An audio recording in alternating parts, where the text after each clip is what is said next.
Welcome to Not in a Huff with Jackson Huff, where we interview newsmakers, storytellers, and all-around interesting people. Sit back, relax, unless you're driving, and enjoy the show. Here's Jackson. Hello. I am Jackson Huff. This is Not in a Huff. Really amazing guest for you this week. Let me give you a little backstory of exactly why I invited this particular person on. I am just like everyone else and find myself looking at all kinds of YouTube videos that I didn't necessarily expect to be looking at when I first go on YouTube, kind of go down that rabbit hole. Well, one particular day, about 6 months ago, I went down the rabbit hole of looking at the culture behind Hasidic Jews. Now, those are the ones, if you aren't familiar, most of them reside in New York City. They're the ones that, dress in the kind of the suit jackets and have the curls. You can probably see in the profile picture Shloime, which is who I'm interviewing, and kind of his look. But they're ultra-Orthodox Jews. They follow a very interesting religion.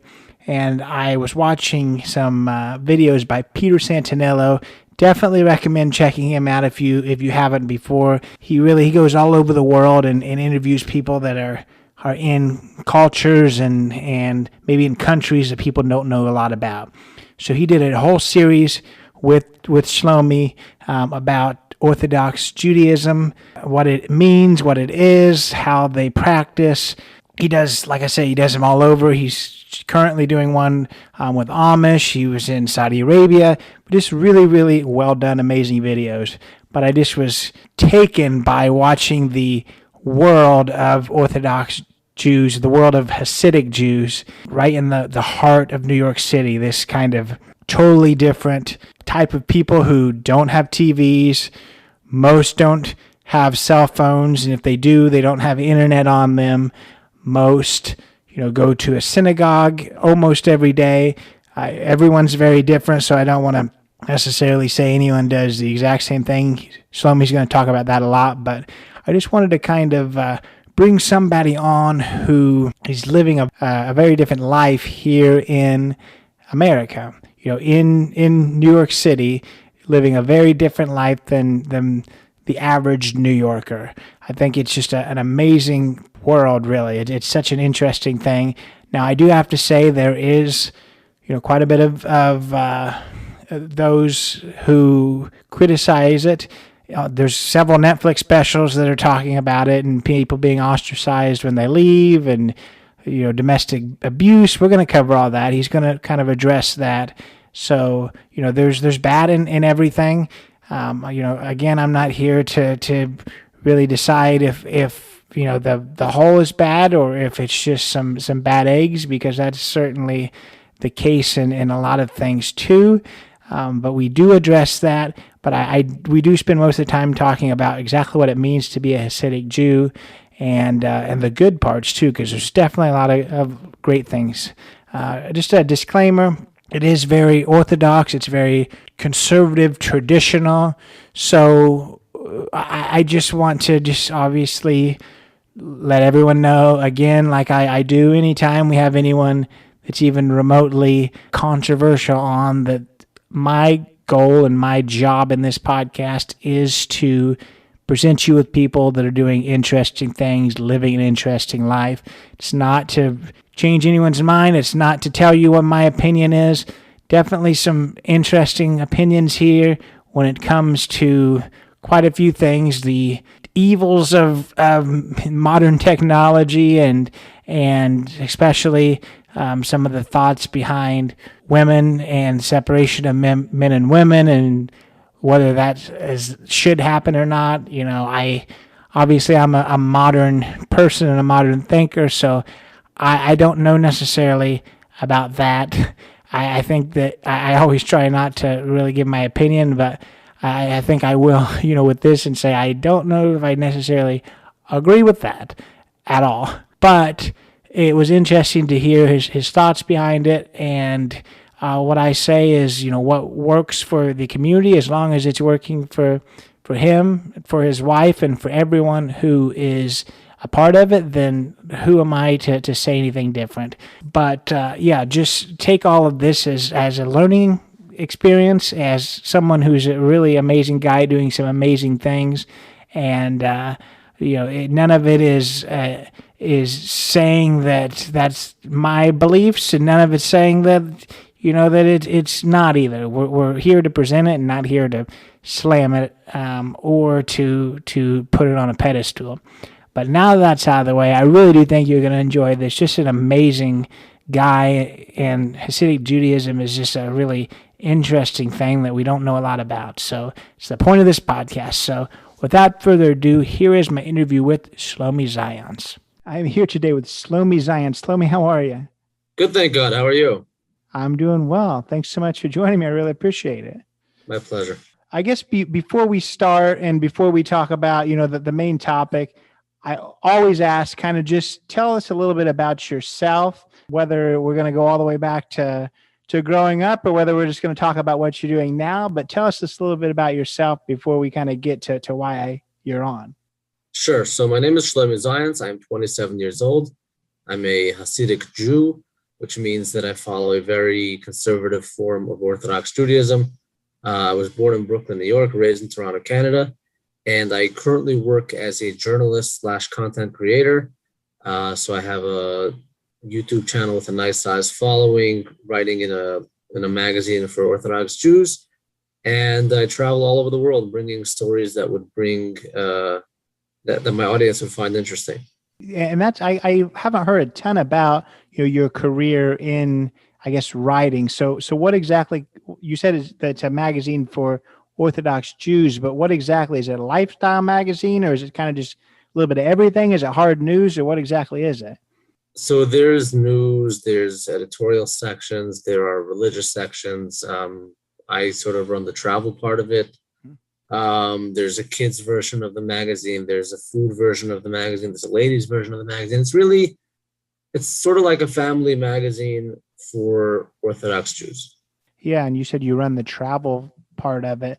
I've heard in other interviews and other things you've done, you've been to 40 plus countries. I don't know whether it's all for the magazine, but you're certainly well traveled. Thank God I've had the opportunity to travel to many cool and interesting places. It hasn't all been for the magazine, meaning I was doing what I do before I was working for the magazine, but a lot of the travel has been for the magazine. And the magazine, by the way, is called Ami Magazine. Yeah, and in some of the videos on your channel, because I have watched them, it is interesting just to see the world, not just the world, but from your perspective, which is kind of a different perspective than, I guess, probably a lot of people that are watching YouTube videos. So I've enjoyed, your videos where you're in more Arab countries where it's very, very different. So it's a really insightful take on travel. I really do enjoy it. Thank you. I appreciate that. Yeah, I think the idea of a Hasidic Jew in traditional dress, walking through the Arab world and interacting with local people is a very interesting thing that people do enjoy. Yeah, for sure. So let's kind of get into, speaking about Hasidic Judaism, and just, before I ask questions that I have, just kind of tell me what it means to you to be a Hasidic Jew. Okay, so Hasidic Judaism is basically a movement that was started probably a little bit under 300 years ago. There was a rabbi named Yisrael Baal Shem Tov who came to the conclusion that Judaism was getting a little bit dry and unexciting. Many young Jewish people were leaving the religion or joining other versions of the religion that were very watered down, such as Reform Judaism, and people became communist. There was a lot of things going on, a lot of different intellectual movements that were going on that people were leaving the religion for. And this rabbi decided to spice things up by starting Hasidic Judaism, which is a movement centered around serving God with all of your heart and all of your soul, with joy and love. And I'm very, very happy to be a Hasidic Jew. Tell me just a little bit about, because you mentioned in almost all your interviews about how, the community, and for good reasons, I think, but they are relatively closed off. So how does I guess the community, how have they taken, definitely in the past year, you being, basically so open and out there talking about it, or have they looked at it as a positive that, somebody, one of their own is kind of talking about, the culture, or are they upset, I guess, that you're putting it all out there? So just for a little bit of insight for your listeners, the Hasidic community is very often considered closed off because we have our own educational institutions, we have our own food, we sort of live our entire lives within the community, and many people don't interact with the outer world. That's not because they have something against the people of the outside world.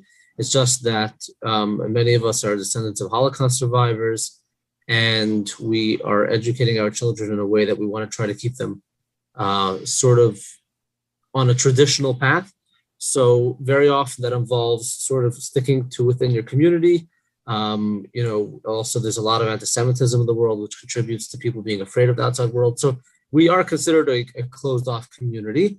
However, we do interact with the outside world. We pay taxes. We do whatever any other American citizen does in respect to the government. When it comes to community, especially the Hasidic Jews living in Brooklyn, New York, or in Lakewood, New Jersey, or in Muncie, New York, or in certain parts of the country where there's a high concentration of Hasidic Jews, we sort of do stick to being within the community. Now, as for how my community has reacted to my going out there and going out on YouTube and doing all the stuff, in the beginning, people were a little bit skeptical. I think they didn't understand what I was trying to do, but as time has progressed, they are seeing that I'm only trying to build bridges between my community and other communities. And thank God there's a lot of appreciation for it in my community. I do think, I don't know. I don't want to say that it takes a lot of courage or guts. I don't want to say that, but you talked about anti-Semitics and things like that. And it is pretty easy to tell, somebody who does practice, this certain form of Judaism because, there is a certain dress. So tell us just a little bit about the dress, both for men and women. Yeah, so the dress for men is a little bit more defined. As a general rule, Hasidic Jews usually wear black and white colors. So it would be like a long or short black suit, white shirt, black pants, usually a black skull cap and a black hat. Most of them also have beards. A lot of them have curly side locks like I do. So that's the dress, which easily defines us if you'd see us on the street. As for women, it's more, every woman sort of chooses exactly how they want to dress. There aren't really any color guidelines and stuff like that, but as a general rule, the women try to dress very modestly. They don't want to attract the attention of men. Yeah, so let's talk just a little bit about that dress. Obviously you've lived your whole life doing dressing that way, but it does sometimes. You talked about you don't want to draw attention of other people, but I do think having that different dress sometimes does draw attention. So how have you dealt with that? I think all of us. Sometimes it's easy for the normal common person. I don't want to say normal, the common person just to kind of fade into the background. That's not as easy when you're dressing in a certain way. So how have you managed, I guess, kind of the stairs? I think we all can kind of learn from that. Sure. So definitely what you're saying. Yeah, there's definitely a point to that. So in the outside world, if I stepped out wearing my traditional dress, I definitely am attracting attention to myself. And I've had my fair share of getting pointed at, stared at, laughed at airports or wherever it may be. People sometimes say nice things. Unfortunately, more often than not, they say not nice things. And it's just something I've gotten used to. It doesn't bother me per se, but I'm sure other people have a harder time dealing with it. But within the community, that doesn't attract attention at all because you're just one of the, it's like Where's Waldo almost. We all wearing the same stuff. So there's no element of attracting attention within the community when you're wearing that dress. So you mentioned the curls is what you call it. I tried to make sure I had the words correct in the beginning, the important ones, but I also wanted to make sure I kind of butchered a few too, so you could tell me. I believe it's called Payos. Is that what they're called? Totally nailed it. There we go. Well, there's a few more, so don't give me credit yet. But tell us just a little bit about why that's the case. I think that's the most distinguishing feature. When you see someone in the community with those curls. Basically, I don't know whether they're just longer sideburns or exactly, but what's the story behind that? Yeah, so payas are the side curls that I have. They are sort of like it's connected to the sideburns and also goes a little bit above the sideburns. There are many reasons. There are logical reasons. There are mystical reasons. And one of the things is that at a certain point in time, there were people from other religions who were sort of they'd shave the sides of their heads, but they'd leave hair on top. There was this. I'm not sure what you would call it. It's sort of maybe a decree or a commandment or a custom to grow the sides of your head, so we should be different than those people. There's also an aspect which I spoke to Peter Santinello about. I'm not sure if you're familiar, but we did a YouTube series together that has gotten many dozens of millions of views. And there is a certain aspect of it representing charity, but that's a very long and deep mystical discussion. So basically, these side curls definitely make us stand out within the outside world. No, I definitely have watched those videos. I guess I was kind of entranced by those videos. So very, very, very good. I definitely recommend people looking at that. And I'll ask you a few questions about that later. But tell us just a little bit about the relationship with the outside Jewish world, not just the outside world outside of the religion completely. But you talked about there was a breakaway because you didn't think that some of the other I guess sects were necessarily doing what they should be. So what is the relationship now with the modern day Jew? Because there's a lot of difference, and there's some that aren't even practicing at all. Right. So number one, I wouldn't call them other sects or Jews who shouldn't do what they should be. I believe that every Jew is Jewish, and that does not and will not change. We do believe, however, at the same time, that it is important for a Jew to live by the teachings of the Torah, which is our holy book. I don't look down upon somebody who does not follow the teachings of this holy book, but I personally try very hard to follow the teachings, and I want to pass that on to my children as well. So the relationship between Jews who are living by the book and Jews who are not living by the book, it can be strained, unfortunately, on both ends, meaning there are people who don't follow the book and they're like, why are you guys following this old, 3,000-year-old book? And then you have people who are religious and like, why are you guys not following? For the most part, I think things are peaceful. I try very hard to be a promoter of peace and understanding. I'm not anybody's policeman. It's not my job to force anybody to do anything. I do my thing, you do your thing. And I believe that that's the best way for us all to get along. At the same time, if I'm getting messages every single day from Jewish people and non-Jewish people alike who want to learn about my religion, and I'm happy to teach them if they reach out to me in that. Yeah, and if I listening to some of your other talks, if I heard correctly, you guys don't try to convert anyone, correct? We try not to convert anyone. That's correct. Try not to. Okay. So now there's an exception, meaning if we do have this aspect that we believe that somebody who is Jewish, this is their heritage. So we wouldn't try to convert them, but we would try to share the teachings if they were open to that. But somebody who's not Jewish, this is not their heritage, and we're not trying to convert them. So when you say not trying, that's kind of what leads into my next question, because I've talked to people who I guess have I don't even know the correct term, but more modern looks at the Jewish faith. There's kind of I don't know exactly the right words, but there's kind of a modern take on it where even they don't necessarily try to convert people who aren't already Jewish. It's really actually hard to prove that you should join the Jewish faith. So my question would be, is it even possible for someone who was not Jewish from birth to ever even get to the Hasidic faith? So it's definitely possible. Anybody can join technically, but it's not an easy process. As you may or may not know, there are 613 commandments that God gave us in the Torah, and a lot of them are not easy to follow. So if you weren't born into it, most sane people would not sign up for that voluntarily. And that is why most people don't try to convert. And whoever does try to convert eventually gets discouraged and moves on, because it's a very serious, rigorous religion. And if someone's full heart and soul is not in it, then it's just not going to work out.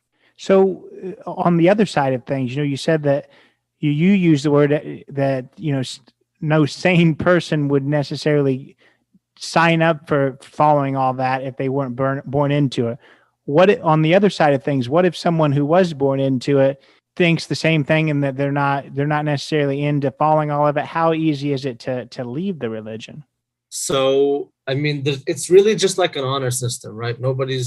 Again, maybe there are exceptions, but I don't think it's healthy for anybody to be anybody else's policeman. So religion is something for every person to decide for themselves, whether they want it or not, how much they want to be involved in it or not. So how easy is it for someone to leave the religion? Anyone can do whatever they want. If somebody feels uncomfortable or doesn't want to do it anymore, they can pick themselves up and go. It doesn't mean they need to leave their family. Doesn't mean they need to leave the place they're living in. Although sometimes it can become uncomfortable if you're the only person in a 1 mile radius not keeping the religion, and on the Sabbath, people are not using electricity and you're driving around in your convertible, then you would feel uncomfortable and you probably might leave the neighborhood. So it really is up to the person making those decisions. I know there are people who have left and they've been put in uncomfortable situations by their families or communities, which once again, I don't think is healthy. I think it's an individual choice that every person has to make. But it's really an honor system. It's up to you. You can do whatever you want with your life. I don't, I'm trying to be careful with all my words, but about the restrictions or the sacrifices, maybe that's a better word, that are being made on the Sabbath, because that's something that really shocked me in watching Peter's videos. Sure. So when the Sabbath is our day of rest, we believe that God created the world in 6 days. So Sunday, Monday, Tuesday, Wednesday, Thursday, Friday, and on the seventh day, he rested. We believe that holiness means trying to emulate God. So God wants us to rest on the seventh day, which is Saturday. So basically, another thing is that in Judaism, the day starts when the sun goes down. So we wouldn't, not at 12 a.m. It's really when the sun goes down. So basically, at Friday night, when the sun goes down, that turns into our Saturday. And from there on, 24 hours, we won't utilize electricity in the sense that we won't operate electricity. So if a light is already on, it stays on. If the light is off, it stays off. We won't cook. We won't drive. We won't watch TV, even though most of us do not have TVs. No using of the telephone, etc., etc., etc. You are allowed to flush the toilet because it's not electronic. So what happens is, it sounds like it's a lot of restrictions, but it's really, really not a big deal. What it basically forces you to do is prepare everything in advance before sundown, and then things just run on autopilot. So we have this custom to eat a beef stew on Saturday morning or afternoon. So you put it in a crock pot before the Sabbath, it cooks all night, and it's ready the next morning. You're not actually turning anything on or off. A lot of people will put their lights on a timer. So let's say you're in the dining room at midnight, the lights will go off, you go to sleep. It's just a matter of setting things up in a way that is compatible with the Sabbath. It sounds very restrictive if you're first hearing about it, but it's kind of awesome. We have a forced, God forbid, I shouldn't say forced, because once again, it's everybody's choice. But basically, if you're a follower of this religion, then you're basically, that every single week you're having a vacation, no matter what. There's no working on the Sabbath. So Friday afternoon comes, you put away your phone, you get a detox from social media, spend time with family and friends, eat, drink, and be merry. It's awesome. Yeah, and that's kind of what the video showed. For those who would look at this and think it's kind of out there, which I think the bulk of people kind of would, if you're thinking about the lights and things like that. But what the video showed, which was what I thought was really cool, was it does allow you to just find time to sit around and talk to your family and have a good time. So it wasn't like everyone was just sitting there and I mean, for lack of a better word, just reading their Torah. They were having a great time and speaking to each other. So I think it was kind of a cool thing. I don't know whether I could do it every week, but I think it's a cool opportunity for sure. Absolutely. We currently live in a very fast-paced world, and things are moving really fast. I was just telling my wife the other day, things like in my life, I've gotten so busy now, I feel like I'm on a merry-go-round that just keeps spinning faster and faster and faster, and I can never get off. Well, Sabbath comes around, I get off. It's basically, it's just so amazing to have this break and to focus on what's important at least once a week, because as you know, many of us are overachievers and we try to always be busy. We don't get enough sleep and we're always trying a new hustle and whatever. And then God is like, dude, you need a break. And that's what it's all about. So here's me trying one more of these words. And this is probably what blows my mind the most, which is the Eruv. Is that correct? Oh, sure. Yeah. Very, very good. Okay. So let's do the Eruv. So we have a prohibition from carrying things from a private domain to a public domain, meaning that on the Sabbath, if I wanted to take a bag of food from my home and drop it off at like a park somewhere, my home is a private domain, the park is a public domain. Don't get me started on why this is a prohibition or whatever. I'm not a rabbi yet. I couldn't tell you. But basically, I would not be allowed to do that on the Sabbath. And I think that also has to do with minimizing people working, so no carrying heavy things. You're not supposed to sweat on the Sabbath. You're supposed to relax.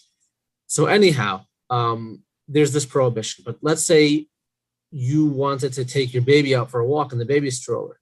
According to halacha, which is the Jewish law, pushing a stroller would also be considered carrying. So now, this thing that's supposed to make me rest has turned into a burden for me because I can't even take my kid to the park.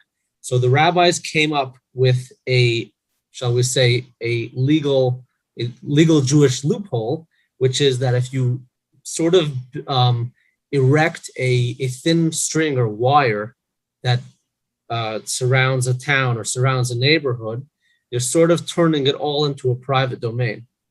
Everything that's enclosed within the wire becomes a private domain, and then in a legal Jewish sense, you can carry from one place to another during the Sabbath.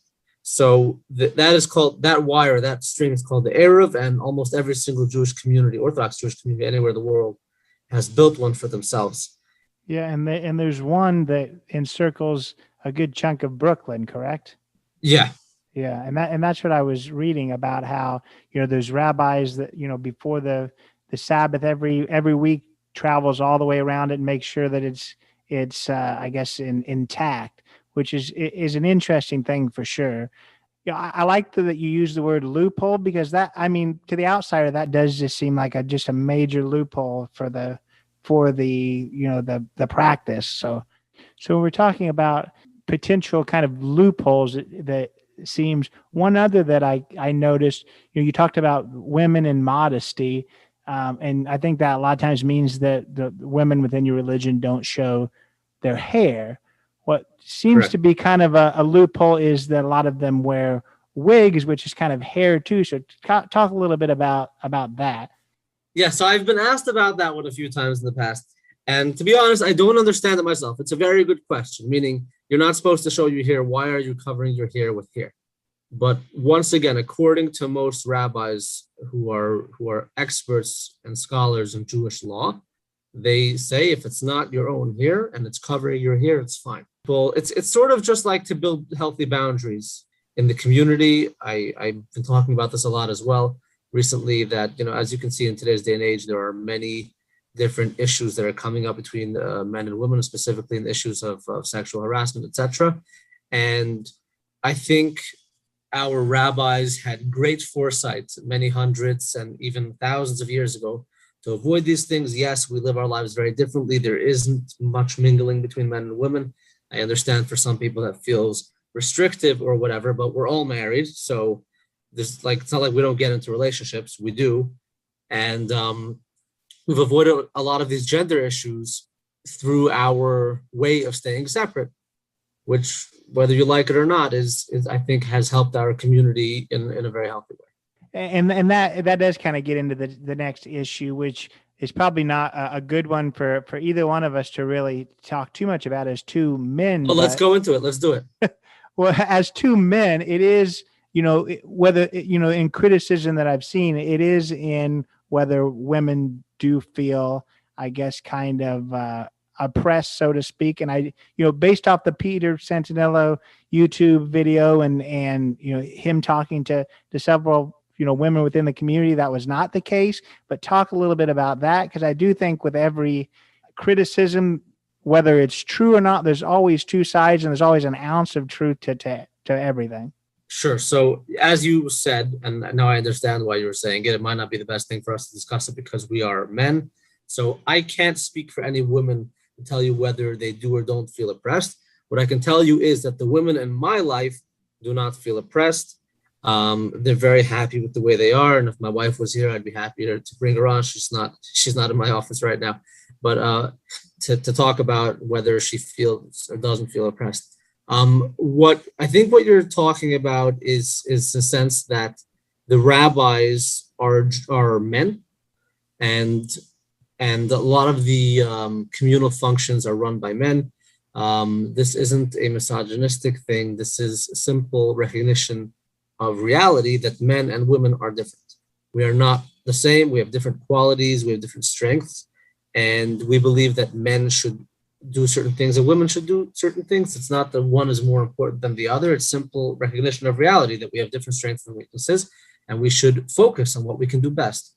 Therefore, I can, sometimes my wife wants to go out with her sister and they'll go get their nails done and go shopping and go out to eat or whatever. There's no way I'm going to do as good of a job as she does taking care of the kids while she's gone. It's just not going to happen. I'm a man. I'm not a mother. I don't have a motherly nature.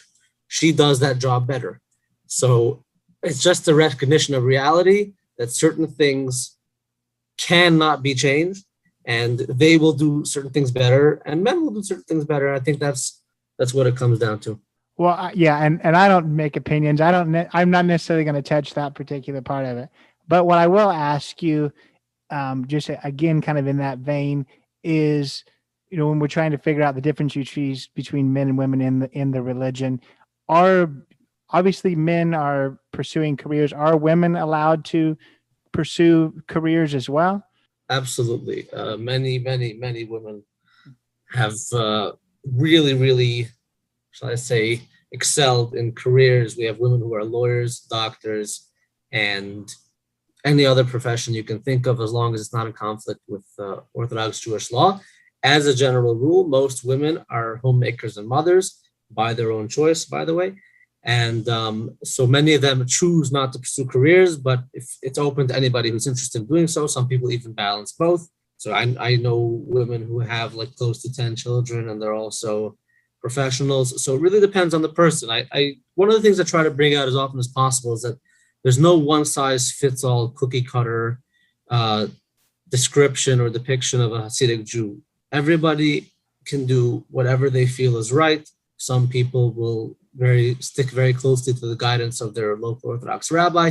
Some people make decisions more on their own, but there's no one standing over you with a stick telling you how to live your life. And if you have someone standing over you with a stick telling you how to live your life, you should probably get out of wherever you are, because you're not in a good place. One more question in that vein, and it's going to be about, you said that the men and women a lot of times kind of live their lives separately. The only experience I have in that particular area is like in Arab countries where everything is completely separate. So just how separate are we talking? Because I know in some very, very rigid, Muslim communities, what you said earlier, that if your wife was here, that she, I would have her tell you exactly what she thought. That wouldn't be allowed. And you wouldn't be allowed to speak to someone who's not part of your family, that's a man from a woman. Is that the case here? Are you able to, is women able to have, friendships with men or no? So first of all, I've traveled very extensively in the Middle East. So I'm glad you asked me that question. I know people in Saudi Arabia and in United Arab Emirates and in Bahrain and other countries in the region who are very open-minded. You could talk to someone's wife. And then there are people who are not so open-minded, and you'll have the husband will dictate who the wife can or can't talk to. I think in every religion there are people who are very extreme and there are people who are more moderate. So, however, in the Hasidic community, like my wife doesn't cover her face, and I don't know anybody who does. In the Middle East, you get a lot of people who like the wife will sort of not be seen outside ever. So only the men go out. I've been to places where there are separate men's and women's sections in a restaurant. We don't have that in the Hasidic community. I mean, women go out and about, they go shopping, they go about their lives. And I mean, it's not at all like that. No, it's not like people in the Middle East. So they are able to, I guess, have interactions with both sexes. So again, able to is a very relative term. It's what a person decides to do. As a general rule, these things are frowned upon. It's not, the way we see it is that people will interact with people of other sexes when it's necessary. So if I walked into a store and this person behind the counter was a woman, and so obviously I would talk to her regarding whatever I needed to talk to her about for the sake of purchasing a product at the store, but the relationship will not continue past me giving her my credit card and taking it back. That's pretty much it. I say, thank you very much, goodbye, and have a good day. There are, obviously, I have people who are business associates and people who I need to talk to because there's a reason for it. But just as a general rule, mingling with between the sexes is certainly not encouraged. And simply because one of the most important things that we have is our family life. And we try to keep that very, very, that's basically the focus of what we're trying to do always. So I wouldn't want any distractions in my life. And I don't need to tell you how easy it is to get distracted when there's mingling between the sexes. So would this conversation be able to be allowed to happen if I was a female? Meaning if you were a podcast host and I was coming on as a guest? Correct. I mean, I know some people who would be very uncomfortable being in a conversation like that. Once again, there's no Jewish law prohibiting it. It's just certain people have their things that they're comfortable with. I would absolutely come on your podcast if you were a woman. Okay. Let's start talking about, I like to kind of mix in the tougher topics with some good ones, and then we'll go back to maybe some other things. But let's talk a little bit. Here's another word I think this is my toughest word, and it's the Havarim organization. Chaverim, yeah. I don't can have you do the that. I don't believe I can. No. I believe you can. It takes a lot of practice, but anybody you want to try one more time? All right, give it to me one more time. Chaverim. That's better. Chaverim. Oh yeah, you got it. Okay, that was like 80%. There we go. I'll take 80%. It's hard to say, but it's a really cool thing and doing some amazing things. Between the Eruv that we were talking about, and then this video with Peter, these are the two things that just blew my mind completely. Sure. So the word chaverim, or the word is really chaver. Chaver means a friend in Hebrew. So chaverim is numerous people, so it's friends. And the idea is that they basically are your friend in a time of need. So if anything happened, you got a flat tire, locked your keys in your car, your keys fell into a drain, or you got locked into a bathroom, or you needed groceries because you weren't feeling whatever. Basically, any favor that somebody can do for you, Chaverim will do it for you if they can. And they have hundreds of volunteers. It's really an amazing organization. It's being spread all over the United States and wherever Jewish communities, Orthodox Jewish communities are. It's interesting because when Peter's video came out, this concept of Chaver made a lot of noise in the media. And then I was in Houston, Texas a couple of weeks ago, and I was at a synagogue, and someone came up to me and said, can you get me in touch with those people from Chaverim in New York? Because we want to start our own branch of Chaverim in Texas. So I put the two parties in touch, and there's actually just founded a Chaverim organization in Texas. So I'm proud to say that I had some sort of hand in making this happen, even though it wasn't like I didn't actively do anything for it, but because of the video, this organization was founded in Texas. So I'm very happy with that. And it's just spreading love and kindness and good vibes all over America.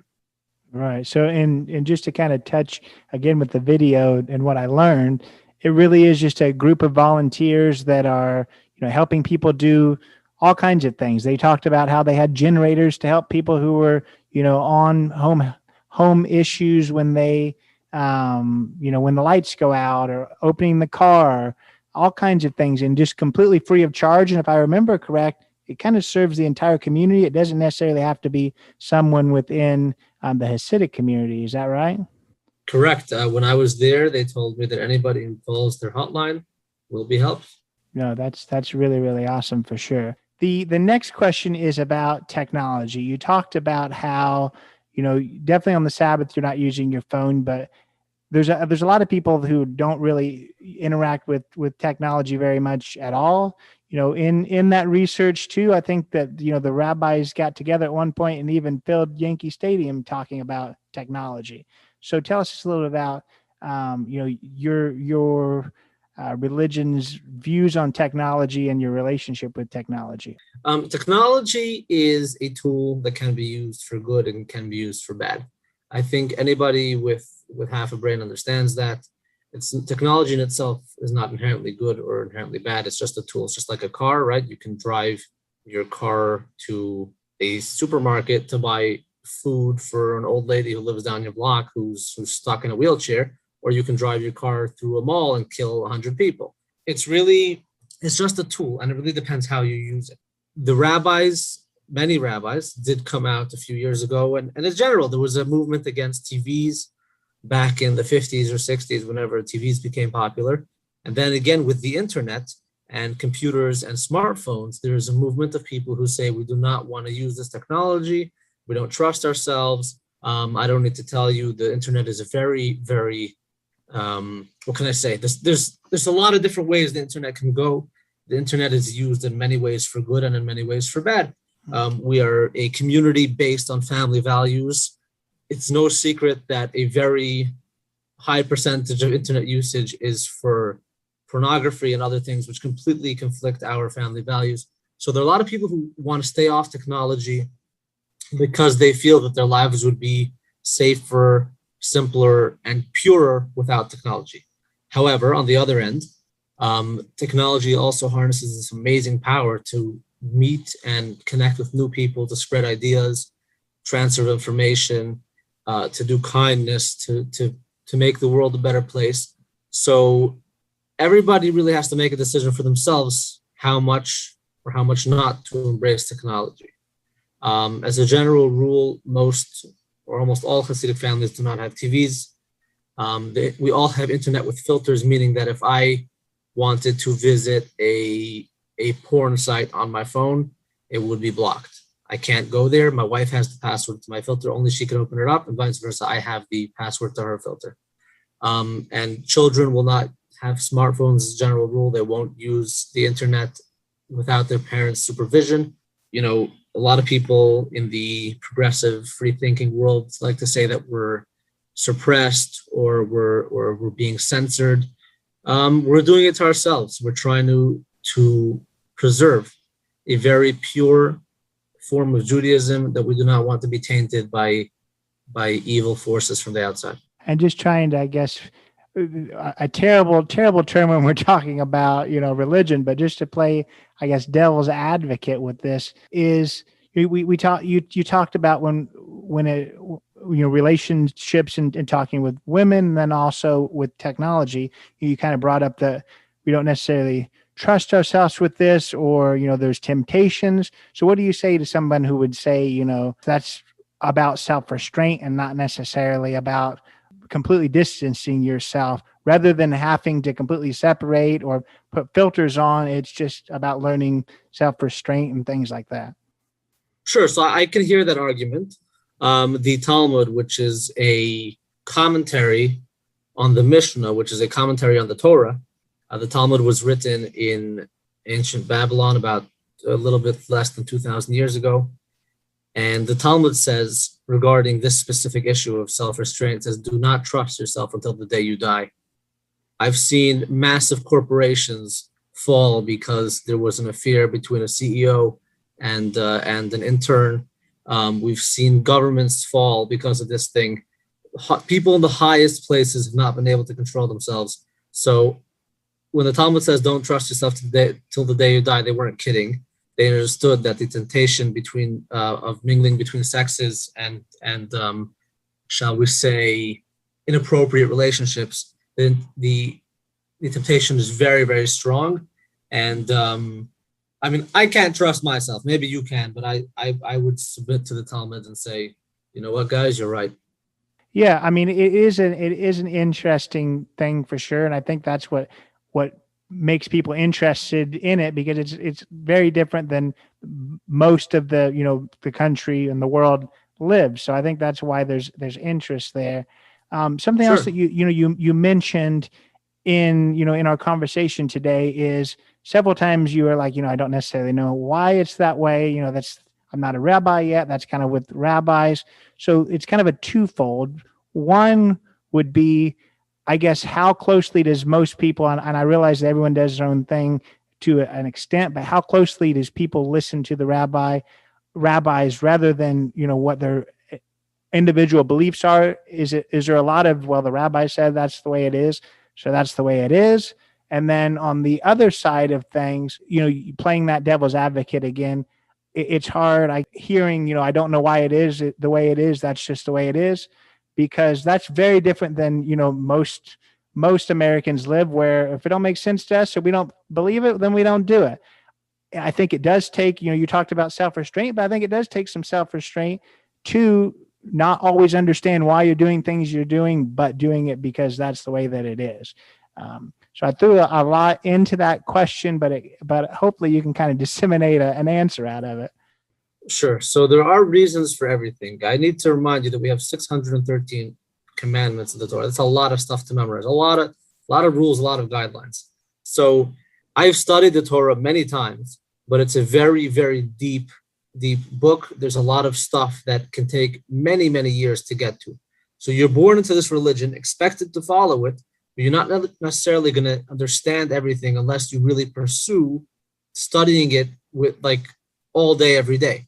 So basically, if I'm gonna listen to a podcast for 2 hours today, there went 2 hours of time that I could have spent studying to better understand my religion. I don't have to understand everything, but I do understand that there's something called faith. Faith is where you basically say, listen, there's this higher power and I'm submitting to that.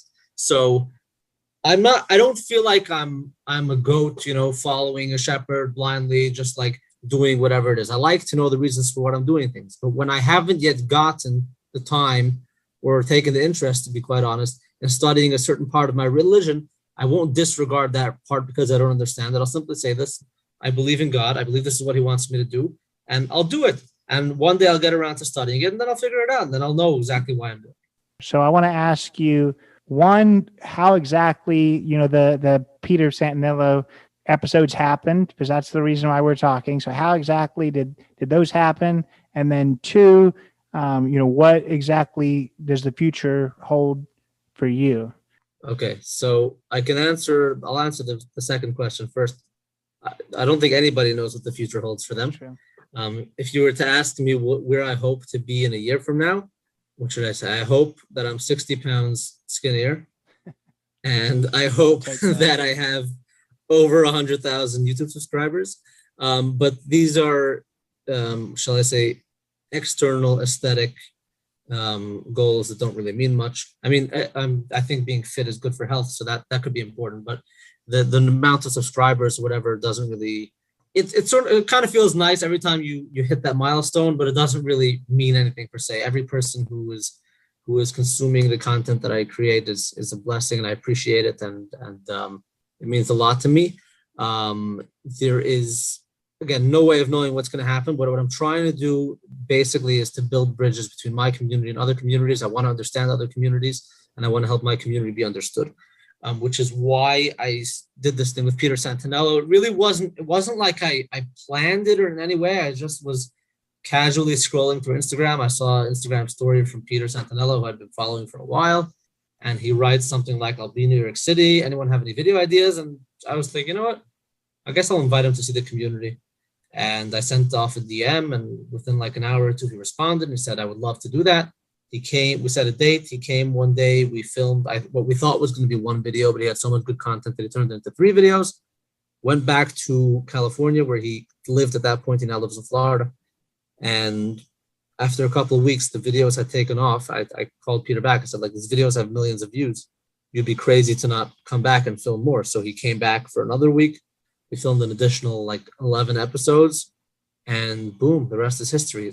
That's awesome. Yeah, those videos are really, really cool. Definitely recommend people checking those out. So I want to end when asking you exactly how people can connect, but I cut this question just because I'm trying to be cognizant of your time, but I do want to ask you one additional question before that, because I think it is kind of important for be respectful of you and your time, and then also just respectful to the listeners who I think that a lot of them probably only know of Hasidic Judaism from Netflix things and non-positive. Oh, that's things, very right? unfortunate. Yeah, unorthodox and one of us and things like that. So I do want you to be able to, I guess, respond to those. I think that's only fair. Sure. So I have not seen Unorthodox. I did watch One of Us, and That's the so only one I've watched basically, too. So we're together. okay. So One of Us, I believe was filmed with 2 or 3 people who had left the community. I think they were very disgruntled. I don't remember all the details. It was a couple of years ago, and it basically portrayed this religion that everyone's trying to get out of, which there definitely are some people who are trying to get out, and I'm not in any way discounting these people's struggles or their stories. I believe some of these people were abused and whatever. I don't envy their lives. I don't envy them in any way, shape, or form. I feel terrible for them, and I hope they find happiness wherever they are. That's the one I watched. As for Unorthodox, I know a lot about it, but I haven't watched it. There's also a story of a woman who left the community. She had not a good family story. Like, she wasn't living with her parents, she was living with her grandparents, who I believe were Holocaust survivors. She was sexually assaulted. All sorts of terrible things happened to her. And I cannot and will not discount her story. This is her story. She owns it, and she has every right to tell it. However, my problem with all of this, and I guess this is my plea to the outside world, to Hollywood, etc., is that you're looking for a good story. At the end of the day, everybody wants to make money. Everyone wants to, to hopefully to reach and shake up an audience. I think that's what makes a successful picture, a successful movie, is when you're really able to get into someone's soul. I believe they did a very, I don't like to say good job because it made my community look terrible, but if they wanted to shake people up with Hasidic drama, then they certainly did so. And that's fine. But the problem is that I'm not sure if they know this or not. I'm assuming that by now they know this. When you portray a community in a certain way, and the only media that people can find about that community is negative, what happens is people who don't know anyone from that community, which is most of the world, sees that community in a negative way, which contributes to anti-Semitism. We have people literally being beaten on the streets of Brooklyn. This has happened many times this year. Unprovoked attacks against people who look like Hasidic Jews. So what I'm saying, and I'm no way a representative of the community, I'm just a member of the community who pointed a camera at my face and decided to go out there and tackle this on my own, but no one's paying me to do this. It's just simply I'm trying to spread the message that we are human beings. We are all unique. Do not put me in a box. Do not put me in a cookie cutter. I am my own person. My wife is her own person. My children are their own people. My friends, everyone's their own people. We're part of a collective community. We're all different. And when you come out with a show about the Hasidic community, I think there's been plenty of negative coverage. It's time to show people who are joining the community and not leaving, because there are many people like that. And it's time to show people who are living in the community happily. I am happy to say that I'm in touch with 5 different production companies in Hollywood. They've all reached out to me because they also believe that it's time to show a different aspect of people who are living happily within the community. No contracts have been signed yet. Nothing is set in stone. But I do believe that in the very near future, Hollywood is going to be hit with a gigantic explosion of Hasidic content that will be fair and balanced, including people who are actively part of the community, not people who are leaving. And I just hope that this will help us repair damaged relationships and build bridges with the world. That was very well said. My thought with that is, I obviously I know very little about the community. That's why we're speaking. But what I can tell you is, if you want to find, domestic abuse or parents, kind of outcasting their kids, you can find that in every single community. That's not exclusive to the Hasidic community for sure. And that's kind of what some of those portrayed. Now, whether that is a common theme, that's what I myself don't know. And that's kind of is a disservice when it comes to some of those videos and Netflix series. The only thing I can always say is just a balanced approach. If you watch those, do check out, Peter's videos or some things like that, because it does show a positive approach. As someone who is soon marrying someone that is Asian, I know all about just the way somebody looks, be getting discriminated against, and that's not fair to anyone. So I do think that this conversation has been a really productive one. It's been helpful. You let me struggle through some of those words, and I learned a ton. I think that people will listen to this, and some people will get a better perspective. Some people will listen and not, but I do think that I've learned a lot, and I really appreciate it. Well, Jax, thank you so much for having me on your show. I really enjoyed this conversation. Also, I did not know you were getting married. Congrats on that. And I hope you have many happy, healthy, wealthy, and beautiful years together. And I think what you're doing is quite frankly holy work. You're trying to also bridge the divide between people, help people understand each other. We need more Jackson Hoffs in the world. That's gonna make this universe a better place. Well, as much as I want to end on that, I want to end on you telling us how people can connect with you. And that's a totally different thing to me, just because, we did talk about, I guess, separation. So I don't know whether, you're open to connection with both men and women, but how can people connect with you?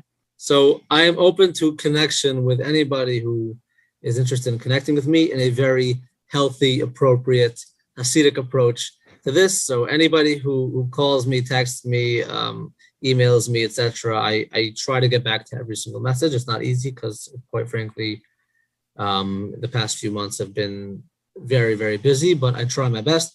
Yeah, I'm open to talking to anybody who's interested in talking. You can follow me on Facebook. My name is Shloime Zionce, first and last name. On Instagram, it's at Chusidel, that's CHUSIDEL. On Twitter, it's also Chusidel, that's CHUSIDEL. YouTube is Shloime Zionce. We have 25,000 subscribers and growing. I am starting a second podcast very soon. And my website's going to be up and running as well. There are books coming, hopefully movies and TV shows. Sky's the limit. But I look forward to hearing and connecting with anybody, hearing from and connecting with anybody who is interested in talking to me. Absolutely. Well, I appreciate your time. It's been great. Thank you so much, and have a great and blessed day. And that was my interview with Shloime Zionce. Hope you enjoyed that. I definitely enjoyed just hearing about a totally different culture living right in New York City. And it was just a pleasure to speak with him. As he talked about, a lot of Hasidic Jews are kind of closed off because they're a little afraid of the outside world and some of the anti-Semitics that have happened. So just to hear about Hasidic Jews, it's just a really interesting experience, and I'm really can't thank him enough for that. Do check him out. Check out all of the links that he just described, his YouTube, his Instagram, all of that. Again, this was just something to present. I think there's good and bad in every single religion, even my own for sure.